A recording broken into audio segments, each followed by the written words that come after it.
Okay, അൽഹംദുലില്ലാ. നമ്മുടെ journey to the സെൽഫിന്റെ 44ാമത്തെ എപ്പിസോഡിലേക്കാണ് അല്ലേ നമ്മൾ എത്തിയിരിക്കുന്നത്. അപ്പൊ ഈ ഒരു 44 ദിവസവും നമുക്ക് അൽഹംദുലില്ലാ അള്ളാഹുവിന്റെ അപാരമായ അനുഗ്രഹം കൊണ്ട് നമുക്ക് വളരെ മനോഹരമായ രീതിയിൽ മെഡിറ്റേഷനും രാവിലെ തന്നെ ഒരു കുഞ്ഞ് ടോക്കൊക്കെ ആയിട്ട് നമുക്ക് കടന്നു പോവാൻ വേണ്ടി റബ്ബ് സുബ്ഹാനഹു വ തആല തൗഫീക്ക് നൽകി. അതിനപ്പുറം നമുക്ക് നമ്മൾ ഈ ഒരു യാത്ര തുടങ്ങുമ്പോൾ നമ്മൾ റമദാനിലായിരുന്നില്ല. പക്ഷെ ഈ ഒരു യാത്രയുടെ മധ്യത്തിൽ നമ്മൾ എവിടത്തേക്ക് എത്തിയിരിക്കുന്നു? റമദാനിലേക്ക് എത്തിയിരിക്കുന്നു അല്ലെ? യാത്ര തുടങ്ങുന്ന സമയത്ത് നമുക്ക് റമദാൻ ഉണ്ട്, വരാനുണ്ട് എന്നൊക്കെയുള്ള ഒരു ബോധ്യം നമ്മുടെ ഉള്ളിൽ ഉണ്ടായിട്ടുണ്ടെങ്കിൽ പോലും നമ്മളിലേക്ക് ഈ ഒരു യാത്ര ആരംഭിക്കുന്ന ഒരു സമയത്ത് നമ്മുടെ ഹൃദയത്തിൽ ആ, ഈ റമദാനിലൂടെ ഈ റമദാനിൽ കൂടിയും നമ്മൾ ഈ ഒരു യാത്രയിൽ ആയിരിക്കും എന്നൊരു ബോധ്യം ചിലപ്പോഴെങ്കിലും നമുക്ക് ആ ഒരു ടൈമിൽ ഉണ്ടായിട്ടുണ്ടാവുകയില്ല. അതേപോലെയാണ് നമ്മൾ ചെയ്യുന്ന ചില യാത്രകൾ. നമ്മൾ പല സ്ഥലങ്ങളിലേക്കും ടൂർ പോകുന്നവരാണ് അല്ലെ? പല സ്ഥലങ്ങളും നമ്മൾ വിസിറ്റ് ചെയ്യുന്നവരാണ്. ഈ പല സ്ഥലങ്ങളും വിസിറ്റ് ചെയ്യുന്ന സമയത്ത് നമുക്കറിയാൻ വേണ്ടി പറ്റും. നമ്മൾ ഒരു സ്ഥലങ്ങളിലേക്ക് ഫോക്കസ് ചെയ്ത് ആ സ്ഥലങ്ങളിലേക്ക് നമ്മൾ പോകുന്ന സമയത്ത് വഴിയോരങ്ങളിൽ നമുക്ക് ഒരുപാട് കാഴ്ചകൾ നമുക്ക് കാണാൻ വേണ്ടി പറ്റും. ഈ വഴിയോരങ്ങളിലെ കാഴ്ചകൾ ചിലതൊക്കെ നമുക്ക് നമ്മളുടെ പ്രതീക്ഷയിലുള്ളതായിരിക്കാം. ഇന്ന സ്ഥലങ്ങളിലേക്ക് യാത്ര ചെയ്യുമ്പോൾ ആ വഴിയിൽ വെച്ചിട്ട് നമുക്ക് ഇന്നതൊക്കെ കാണാൻ വേണ്ടി പറ്റും എന്ന് നമുക്കൊരു അവെയർ ഉണ്ടാവാം. പക്ഷെ ചിലതെങ്കിലും അപ്രതീക്ഷിതമായിട്ടായിരിക്കാം നമ്മളിലേക്ക് വന്നെത്തുന്നുള്ളത്. എന്നാൽ ചിലത് അപ്രതീക്ഷിതമായിട്ടല്ല, അവിടെ ഉണ്ട് എന്നുള്ളത് നമുക്കറിയാം. പക്ഷെ നമ്മുടെ മൈൻഡിൽ നിന്ന് അത് പോയിട്ടുണ്ടായിരിക്കാം. അവിടെ എത്തുമ്പോഴായിരിക്കും നമ്മളിലേക്ക് അത് ഓർമ്മയിലേക്ക് വന്നത്. പക്ഷെ ഈ റമദാനിലൂടെ നമ്മൾക്ക് അറിയാൻ വേണ്ടി പറ്റും. നമുക്ക് ഈ റമദാൻ എന്നുള്ള ഒരു മാസം ഇപ്പോൾ വരാനുണ്ടെന്നുള്ളതൊക്കെ നമുക്ക് അറിയാൻ വേണ്ടി പറ്റുമെങ്കിലും നമ്മുടെ ഈ ഒരു ജേർണി ടു ദ സെൽഫ് എന്നുള്ള ഈ ഒരു കോഴ്സിലേക്ക് നിങ്ങൾ ജോയിൻ ചെയ്യുകയും ഇതിലൂടെ നിങ്ങൾ യാത്ര ചെയ്യുകയും ചെയ്യുന്ന സമയത്ത് ഈ ഒരു യാത്രയും ഇതിലൂടെ കടന്നു പോകും എന്ന് നമുക്കറിയില്ലായിരുന്നു എന്നുള്ളത്. ഇതിലൂടെ കടന്നു പോവും എന്ന് നമുക്കറിയില്ലായിരുന്നു. ഇങ്ങനെ ഒരു സംഭവം ഉണ്ടെന്നുള്ളത് നമുക്കറിയാം. പക്ഷെ ഈ ഒരു യാത്ര അതിലൂടെ ആവുമെന്ന് നമുക്കറിയില്ലായിരുന്നു. ഏതുപോലെ നമ്മൾ ചിലപ്പോഴെങ്കിലും ഏതെങ്കിലും ഒരു യാത്ര ചെയ്യുമ്പോൾ നമ്മൾക്ക് വേറെ ഏതെങ്കിലും ഒരു കാര്യം വീട്ടിൽ നിന്ന് എന്തെങ്കിലും എടുക്കാനോ അല്ലെങ്കിൽ എവിടെയെങ്കിലും എന്തെങ്കിലും കൊടുക്കാനോ അല്ലെങ്കിൽ ആരോടെങ്കിലും എന്തെങ്കിലും വാങ്ങാനോ ഒക്കെ ഉണ്ടായിരിക്കാം. ചിലപ്പോൾ നമ്മൾ ആദ്യമായിട്ട് പോകുന്ന ഒരു യാത്ര ആയിരിക്കാം. ആദ്യമായിട്ട് പോകുന്ന ഒരു യാത്രയിൽ നമ്മൾ എന്ത് ചെയ്തു? നമ്മൾ വീട്ടിൽ നിന്ന് വെച്ച് കൊടുക്കാനുണ്ടായ ഒരു സാധനം നമ്മൾ എടുത്തില്ല. കാരണം നമുക്ക് പോകാനുള്ള റൂട്ട് അവരുടെ നമുക്ക് കൊടുക്കാനുള്ള ആ ഒരു അല്ലെങ്കിൽ നമുക്ക് വാങ്ങാനുള്ള ആ ഒരു വസ്തുവിന്റെ ആ ഒരു സ്ഥലത്തിലൂടെ ആണോ അല്ലെങ്കിൽ എന്ന് നമുക്ക് അറിയില്ല എന്നുള്ളതാണ്. അപ്പോ നമ്മൾ പക്ഷേ അവിടത്തേക്ക് എത്തി. ആ ഒരു സ്പോട്ടിലേക്ക് എത്തിയപ്പോ പറയും, എന്താണ് പറയാറ്? എനിക്കറിയില്ലായിരുന്നു ഇതിലൂടെയാണ് പോവേണ്ടതെന്നുള്ളത്. അതറിഞ്ഞിരുന്നുവെങ്കിൽ ഞാനത് കയ്യിലെടുക്കുമായിരുന്നു. അല്ലെങ്കിൽ എനിക്കറിയില്ലായിരുന്നു യാത്രയിൽ നിങ്ങൾ ഉണ്ടാവുമെന്ന്. ഇതെടുത്തിരുന്നെങ്കിൽ നിങ്ങൾക്കിത് നൽകാമായിരുന്നു. അങ്ങനെയൊക്കെയുള്ള ഡയലോഗുകളൊക്കെ നമ്മൾ പറയാറുണ്ട് അല്ലെ? അതേപോലെ തന്നെ അൽഹംദുലില്ലാ ഇവിടെ നമ്മൾ ഈ ഒരു യാത്ര, ഈ ഒരു ജേർണി ടു ദ സെൽഫ് തുടങ്ങിയപ്പോൾ നമ്മളിലേക്ക് റമദാൻ ആഗതമാവുമെന്നറിയുന്നുണ്ടെങ്കിൽ പോലും ഈ ഒരു ജേണിയിലൂടെ പോകുമ്പോൾ നമുക്കത് ഉണ്ടാവും എന്നുള്ള ഒരു ബോധ്യം നമുക്ക് തുടങ്ങുന്ന സമയത്ത് നമുക്കുണ്ടായിട്ടില്ല എന്നുള്ളതാണ്. പക്ഷേ ഇവിടെ നിങ്ങൾ ഈ ഒരു യാത്രയിൽ വന്നതുകൊണ്ട് അൽഹംദുലില്ലാ റബ്ബിന്റെ അപാരമായ അനുഗ്രഹം കൊണ്ട് എനിക്ക് ഈ റമളാനിനെ കുറിച്ചിട്ട് ഒരു അനുസ്മരണ നിങ്ങൾക്ക് നൽകാൻ വേണ്ടി പറ്റി എന്നുള്ളതാണ്. കാരണം എന്റെ മുന്നിൽ കേൾക്കാൻ ഓഡിയൻസ് ഇല്ല എങ്കിൽ, എന്റെ മുന്നിൽ കേൾക്കാൻ നാലാളില്ല എങ്കിൽ എനിക്ക് പറയാൻ വാക്കുകൾ ആരോടാണ് ഞാൻ പറയാനുള്ളത്? അപ്പൊ നമുക്ക് സംസാരിക്കണമെങ്കിൽ, നമുക്ക് പറയണമെങ്കിൽ നമുക്ക് മുന്നിൽ ഒരാൾ വേണം അല്ലെ? മുന്നിൽ ഒരാളുണ്ടെങ്കിൽ മാത്രമേ നമുക്ക് എന്തെങ്കിലും സംസാരിക്കാനോ പറയാനോ വേണ്ടി പറ്റുള്ളൂ എന്നുള്ളത്. അതേപോലെ തന്നെയാണ് അൽഹംദുലില്ലാ നമുക്ക് നമ്മുടെ ഏത് സങ്കടം ആയിക്കോട്ടെ, ഏത് പ്രയാസം ആയിക്കോട്ടെ, ഏത് പ്രതിസന്ധി ആയിക്കോട്ടെ, എന്താണെങ്കിലും നമുക്ക്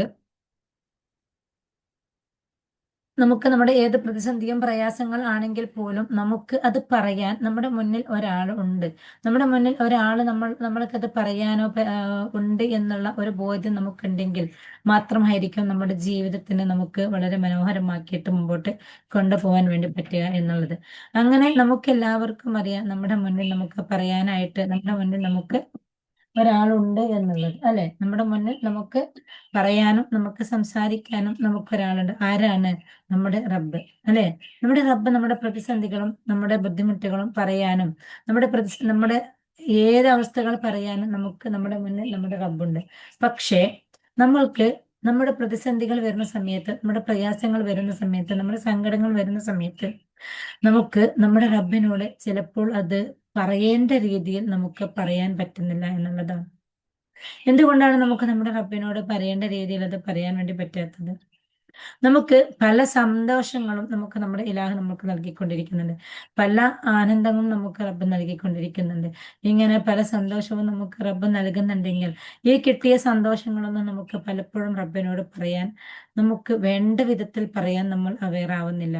അതേപോലെ തന്നെ നമ്മുടെ ലൈഫിൽ നമുക്ക് പ്രതിസന്ധികൾ വരുമ്പോൾ ഈ പ്രതിസന്ധികൾ ചിലപ്പോൾ ഒന്നിന് പിന്നാലെ നമ്മുടെ ലൈഫിലേക്ക് പ്രതിസന്ധികളായിക്കോട്ടെ, സങ്കടങ്ങളായിക്കോട്ടെ, പ്രയാസങ്ങളായിക്കോട്ടെ നമ്മളിലേക്ക് വരുന്ന സമയത്ത് നമ്മൾ എന്താണ് വിചാരിക്കുക? എനിക്ക് മാത്രം എന്താണ് ഇങ്ങനെ? എനിക്ക് മാത്രം എന്തുകൊണ്ടാണ് ഈ ഒരു അവസ്ഥ? എൻ്റെ അവസ്ഥ മാത്രം എന്തുകൊണ്ടാണ് ഇങ്ങനെ എന്നുള്ള രീതിയിൽ നമ്മൾ അത് ചിന്തിക്കുന്നുണ്ടെങ്കിൽ, നമ്മുടെ ഈ ഒരു അവസ്ഥയിലേക്ക് പോയിക്കൊണ്ടിരിക്കുന്നത് എന്താണ് എന്ന് നമ്മൾ ആലോചിക്കുന്നുണ്ടെങ്കിൽ, ഇതിനുള്ള കാരണം എന്താണ്? നമ്മൾ മറ്റുള്ളവരെ ചിലപ്പോൾ കുറ്റപ്പെടുത്തും. അവരാണ് എന്നെ ഇങ്ങനെ ആക്കിയത്, അവർ കാരണമാണ് എനിക്കിതായത്, അവരുടെ കാരണമാണ് എനിക്കിത് നഷ്ടത്തിലായത്, അവർ കാരണമാണ് എന്നെ ഈ ഒരു അവസ്ഥയിലേക്ക് എത്തിയത് എന്ന് നമ്മൾ ചിന്തിക്കുന്നുണ്ടെങ്കിൽ, ആ നമ്മൾ മറ്റുള്ളവരെ കുറ്റപ്പെടുത്തുന്നുണ്ടെങ്കിൽ, ആ ഒരവസ്ഥയിലോട്ട് നമ്മൾ കടന്നു പോകുന്നുണ്ടെങ്കിൽ, അവസാനം നമ്മൾ എന്ത് ചെയ്യുന്ന, എല്ലാം കഴിഞ്ഞിട്ട് എല്ലാം പടച്ചവന്റെ വിധി എന്നുള്ളൊരു വാക്ക്, ആ എല്ലാം പടച്ചവന്റെ വിധി എന്ന് പറയുന്നതിനപ്പുറത്തേക്ക് നമുക്കൊരു പ്രയാസമോ നമുക്കൊരു പ്രതിസന്ധിയോ നമ്മളിലേക്ക് വരുന്ന സമയത്ത് ആ പ്രയാസങ്ങളെ നമ്മൾ എന്ത് ചെയ്യാണ്? ആ ഒരു പ്രയാസങ്ങളെ, ആ ഒരു പ്രതിസന്ധി, ആ ഒരു ബുദ്ധിമുട്ടിനെ നമ്മൾ നമ്മളുടെ റബ്ബിനേക്കാളും വലുതാക്കി വെച്ചിരിക്കുകയാണ്. നമ്മൾ കാണുന്നവരോടൊക്കെ എന്താണ് പറയാ? എനിക്കെന്ന് ബുദ്ധിമുട്ടാണ്, എനിക്കെന്ന് പ്രതിസന്ധിയാണ് എന്നായിരിക്കും നമ്മൾ പറയാം. അത് എന്തും ആയിക്കോട്ടെ, സാമ്പത്തിക ആയിക്കോട്ടെ, ശാരീരിക ആയിക്കോട്ടെ, മക്കളുടെ വിഷയം ആയിക്കോട്ടെ, റിലേഷൻഷിപ്പിലുള്ള വിഷയം ആയിക്കോട്ടെ, അങ്ങനെ അതല്ലെങ്കിൽ നമ്മുടെ കൊളീഗ്സുമായിട്ടുള്ളതായിക്കോട്ടെ, ഏതും ആയിക്കോട്ടെ, നമുക്കുണ്ടാവുന്ന ആ പ്രതിസന്ധികളെ നമ്മൾ എന്ത് ചെയ്യാണ്? ആ പ്രതിസന്ധികളെ നമ്മൾ വലുതാക്കി കാണിച്ചുകൊണ്ട് ആ പ്രതിസന്ധികളെയാണ് നമ്മൾ എന്താക്കുന്നത്? ഒരു ഹൈലൈറ്റ് ചെയ്ത് വെക്കുന്നത്. ആ പ്രതിസന്ധികളെ നമ്മൾ ഹൈലൈറ്റ് ചെയ്ത് വെക്കുന്നതിന് പകരം നമ്മുടെ മുന്നിലേക്ക് വരുന്ന തടസ്സങ്ങളോ പ്രതിസന്ധികളോ ബുദ്ധിമുട്ടുകളോ ഏതും ആയിക്കോട്ടെ, ആ ഒരു പ്രതിസന്ധികളെ നമ്മൾ എന്ത് ചെയ്യാം? അല്പം ചെറുതാക്കി വെക്കുക. ആ പ്രതിസന്ധികളെ ചെറുതാക്കി വെക്കുക മീൻസ് നമുക്കുണ്ടാവുന്ന പ്രയാസങ്ങൾക്ക് എത്രമാത്രം വലുതാണെങ്കിൽ പോലും, എത്ര നമുക്ക് സഹിക്കാൻ പറ്റാത്തതാണെങ്കിൽ പോലും, ഈ ഒരു പ്രയാസം നമുക്ക് നൽകിയ, നമ്മളിലേക്ക് ഈ പ്രയാസം തന്ന നമ്മുടെ റബ്ബുണ്ട് നമുക്ക് എന്നുള്ളൊരു ബോധ്യം, ആ ബോധ്യം നമ്മളിലേക്ക് വരുന്ന സമയത്ത് ഈ പ്രയാസത്തിനോട് നമ്മൾ പറയേണ്ടത് എന്താണെന്നറിയോ? പ്രയാസമേ, എനിക്കൊരു റബ്ബുണ്ട്. നമ്മൾ എന്താണ് പറയാറ്? പഠിച്ചവനെ, എനിക്ക് ഈ പ്രയാസമുണ്ട്, അല്ലേ? നമ്മുടെ എല്ലാവരെയും ദുആൽ എന്തായിരിക്കും ഉണ്ടാവുക? അല്ലാഹുവേ, ഞാൻ ഈ പ്രതിസന്ധിയിലാണ്, നീ എൻ്റെ പ്രതിസന്ധി മാറ്റണേ. അല്ലാഹുവേ, നീ എൻ്റെ ഞാൻ ഈ ഒരവസ്ഥയിലാണ്, എൻ്റെ ഈ ഒരവസ്ഥ മാറ്റണേ. ഇങ്ങനെയാണ് നമ്മൾ റബ്ബിനോട് ദുആ ചെയ്യുക. പകരം ആ പ്രയാസത്തിനോട് പറയാം, പ്രയാസമേ, എനിക്കൊരു ഇലാഹുണ്ട്, അതുകൊണ്ട് നീ വന്ന് എന്നെ എത്രമാത്രം ബുദ്ധിമുട്ടിച്ചാൽ പോലും എനിക്ക് എൻ്റെ ഇലാഹുണ്ട് എന്നെ രക്ഷപ്പെടുത്താൻ, എൻ്റെ ഇലാഹുണ്ട് എനിക്ക് സമാധാനം തരാൻ എന്ന് നമ്മൾ പറയുമ്പോൾ ഏതുപോലെ നമ്മളൊരു യാത്ര ചെയ്യാണ്. ആ ഒരു യാത്രയിലൂടെ നമ്മൾ ആ ഒരു യാത്ര നമ്മൾ പോയിക്കൊണ്ടിരിക്കുമ്പോൾ വഴിയിൽ വെച്ചിട്ട് നമ്മളെ ബുദ്ധിമുട്ടിലാക്കാൻ, നമ്മളെ ആക്രമിക്കാൻ ആരേലും ഒരാൾ വരികയാണ്. നമ്മളെ ആക്രമിക്കാൻ വേണ്ടി ആരേലും ഒരാൾ വരികയാണ്. ആ വരുന്ന സമയത്ത് നമ്മുടെ കൂടെ ഒന്നുകിൽ നമ്മുടെ ഹസ്ബൻഡ് ഉണ്ടാവും, അല്ലെങ്കിൽ നമ്മുടെ മുതിർന്ന മക്കളുണ്ടാവാം, അതല്ലെങ്കിൽ നമ്മുടെ ഫാദറോ നമ്മുടെ ബ്രദറോ, അങ്ങനെ ആരേലും ഉണ്ടാവാം. ഒരാൾ നമ്മുടെ യാത്രയിൽ വെച്ചിട്ട്, വഴിയിൽ വെച്ചിട്ട് നമ്മളെ ആക്രമിക്കാൻ വരുന്ന സമയത്ത് നമ്മൾക്ക് ധൈര്യമായിട്ട് എന്താ പറയാം അവരോട്? നിങ്ങൾ എന്നെ ഇങ്ങനെയൊക്കെ ബുദ്ധിമുട്ടിക്കാൻ വന്നിട്ടുണ്ടെങ്കിൽ എനിക്ക് ഇന്നൊരാളുണ്ട്, ഞാൻ അവരെ വിളിക്കൂട്ടോ, അല്ലേ? ചിലപ്പോ കുറെ കുഞ്ഞുങ്ങൾ സ്കൂളിൽ പോകണ കുഞ്ഞു മക്കള് പറയാറില്ലേ? ഞാൻ എൻ്റെ ഉപ്പയെ കൂട്ടിക്കൊണ്ടുവരും ട്ടോ, നീ എന്നെ എന്തെങ്കിലും ചെയ്താൽ, അല്ലെ? ഞാൻ എൻ്റെ ഉമ്മയെ കൂട്ടിക്കൊണ്ടുവരും, അല്ലെങ്കിൽ ഞാൻ മൂത്ത ക്ലാസ്സിൽ എൻ്റെ ഇന്ന ബ്രദർ ഉണ്ട്, ഇന്ന സിസ്റ്റർ ഉണ്ട്, ഞാൻ അവരെ കൊണ്ടുവരും എന്ന് പറയാറില്ലേ? അതേപോലെ നമ്മുടെ മുന്നിലേക്ക് വരുന്ന ഒരു പ്രശ്നത്തിന്, ആ പ്രശ്നത്തിനോട് പറയാം, പ്രശ്നമേ, എനിക്കൊരു ഇലാഹുണ്ട്, എനിക്കൊരു ഇലാഹുണ്ട് എന്ന് നമ്മൾ ആ പ്രശ്നത്തിനോട് പറയുമ്പോൾ ആ ഇലാഹ്, നമ്മുടെ റബ്ബ് നമ്മളെ പ്രൊട്ടക്ട് ചെയ്യാൻ വേണ്ടിയിട്ട് നമ്മളിലേക്ക് പ്രൊട്ടക്ഷനായിട്ട് പെട്ടെന്ന് തന്നെ നമ്മളിലേക്ക് റിസൾട്ട് ഉണ്ടാവുന്ന ഒരവസ്ഥയിലേക്ക് എത്താൻ വേണ്ടി പറ്റും എന്നുള്ളതാണ്.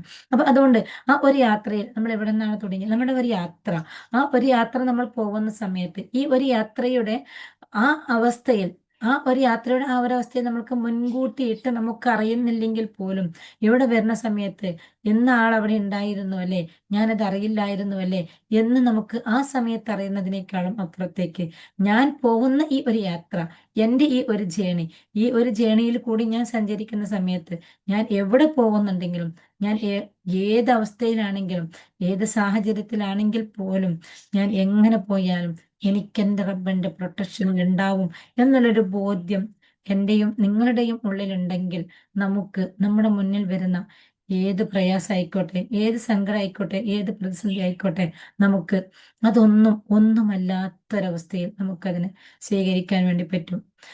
ആ ഒരവസ്ഥയിലേക്ക് നമുക്കതിനെ സ്വീകരിക്കാൻ വേണ്ടി പറ്റണം എന്നുണ്ടെങ്കിൽ നമ്മൾ എന്നും എന്നും ആരുമായി ഏറ്റവും കൂടുതൽ കണക്ഷനിലായിരിക്കണം? നമ്മുടെ റബ്ബുമായി നമ്മൾ കണക്ഷനിലായിരിക്കുക എന്നുള്ളത് നമ്മുടെ ഓരോ ബ്രീത്തും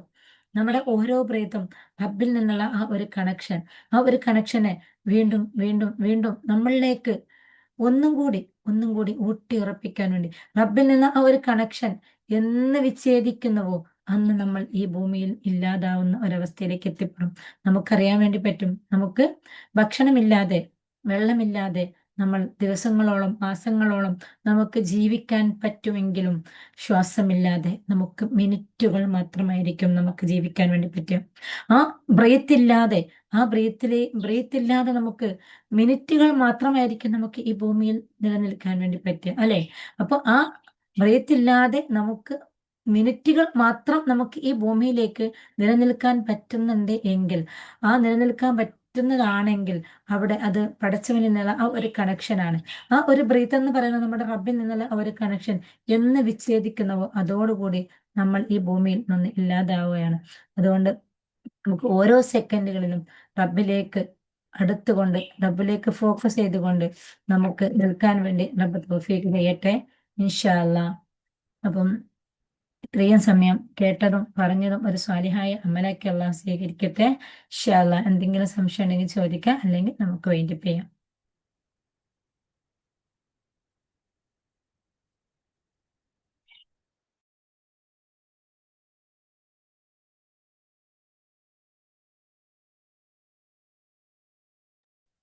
ഓക്കെ, അപ്പൊ ഇൻഷാ അല്ലാ സംശയങ്ങളൊന്നും ഇല്ലാന്ന് വിചാരിക്കുന്നു. അസ്സലാമു അലൈക്കും വറഹ്മത്തുള്ളാഹി വബറകാതുഹു.